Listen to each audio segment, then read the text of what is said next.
তৃণমূলের কাছে কোনো ইস্যু নেই মহিলাদের অসম্মান করা, শ্লীলতাহানি করা, আর তারপরে যারা প্রতিবাদ করবে তাদেরই দলের মেয়ে, তাদের ওপরেই তার কুপ্রস্তাব দেওয়া। প্রতিবাদ তো তারা করতে আসেননি, তাদের তো প্রতিবাদ করা উচিত ছিল। আজকে এই ধরনের কুপ্রস্তাব এবং লাঞ্ছনা যারা করছে, তৃণমূল কি সেগুলোকে সমর্থন করে? অগ্নিমিত্রা পাল এবং ভারতীয় জনতা পার্টি তার প্রতিবাদ করেছে। তৃণমূল গো ব্যাক বলা ছাড়া আর কিছু জানে না, কারণ তাদের কাছে কোনো ইস্যু নেই, শুধু গো ব্যাক বলতে দিই। পুলিশকে আমরা জানিয়েছি, দুজনকে অ্যারেস্ট করা হয়েছে, শেখ বিল্লি আর সুকুমার।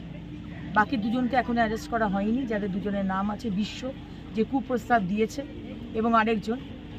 এই দুজনকে তারা খুঁজছে, এবং সেই পাড়ার যারা মহিলারা রয়েছেন, যাদের ওপর বারবার অত্যাচার আসছে, এই মোড়ের মাথাতেও যারা দাঁড়িয়ে কালো পতাকা দেখাচ্ছে আর গো ব্যাক বলছে, তারাও হাতে লাঠি সোঁটা নিয়ে দাঁড়িয়ে রয়েছে।